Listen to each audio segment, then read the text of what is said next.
I always try to put a little bit of my soul in the guitar. This is a mixture of sweetness, which I sometimes have, not always, and a little bit of bravery.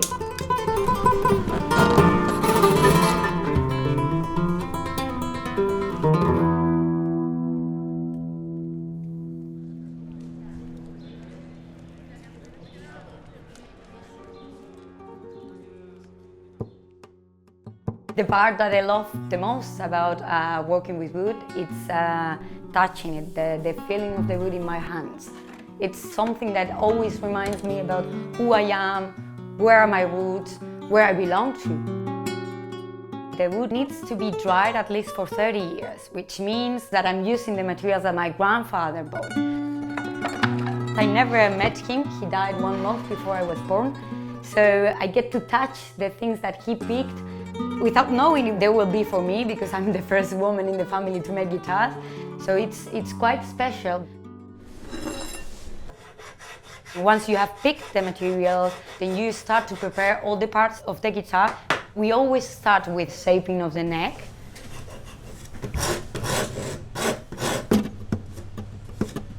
Second part, it's the top. When we decide the materials, we decide which one of the templates that we have are we gonna use.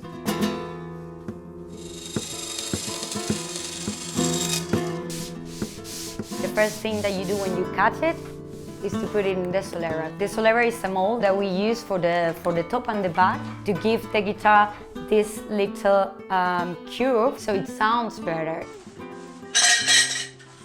And then for the top, we need to put the rosette in it. And it's little pieces of wood, and we make the drawing, the design, and we have to start putting every single piece so it matches. The rosette, it's one of the most difficult parts to do, but it's also one of the most creative ones where you are allowed to do whatever you want. It takes me like 2.5 months to make a couple of guitars, because we are always making a couple of them, so when one is gluing we can work with the other one. Actually, when a guitar is gluing, we're gonna use this old form of clamp. These ones we made ourselves here, so we can put pressure on the guitar. The flamenco and classical guitar, they may look equal, but in the construction they're different. Classical player, they always look for a neat note, bright sound, but the flamenco ones, they just want soul.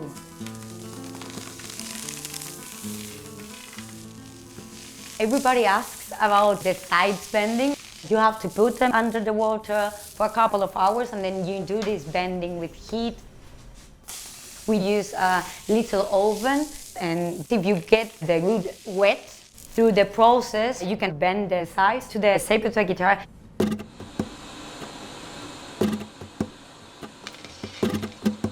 The Conde business started with the uncle of my grandfather in 1915.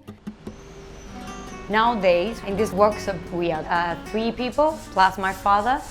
At first, continuing the tradition, it was not something that I had in mind. And my father suggested me to come to the workshop in the evenings, just to try. And I found it beautiful to know how the family business works and how to make a guitar.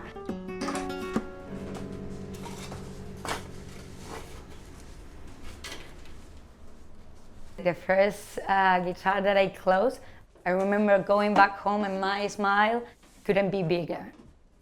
Because it's the first moment that you see a complete guitar. For joining off the back, we need to put enough pressure to stick the back and the sides, but it's not so much so the sides could break.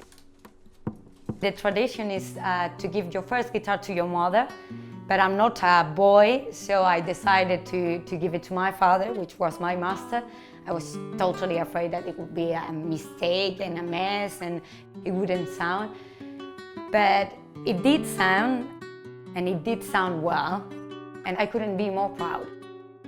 I remember this as one of the most exciting days in my life.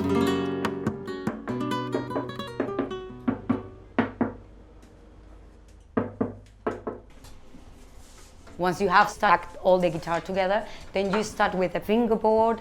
We always use ebony from Africa, And it's a really tough material because it has a lot of density, it's really heavy. You have to be very careful in the distribution of the frets. If you are mistaken by just 1 millimeter, you wouldn't be able to tune it. It would be impossible. After that, you only have to give the last touches.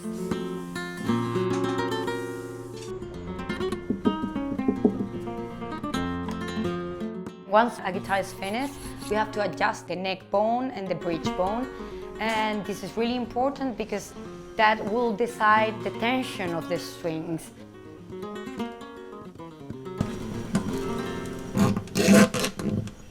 Sometimes you need a whole day to adjust a guitar to find it perfect. But I guess it will never be perfect because it depends on the person who plays the guitar.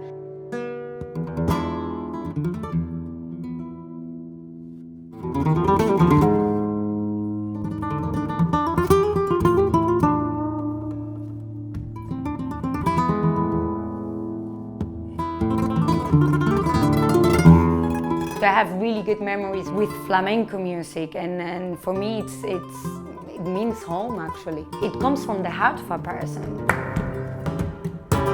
Canto por bulería y a mí me da pena, recuerdo los cantos de mi Antonio Chaqueta.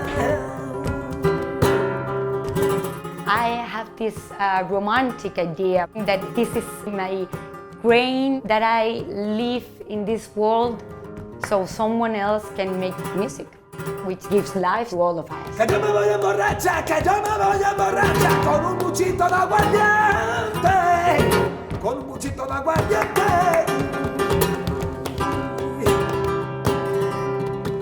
Los Chaqueta cantaba, ay pinita mía, contigo nadie se podía comparar. Por eso mi Chaqueta te he tenido siempre en la historia.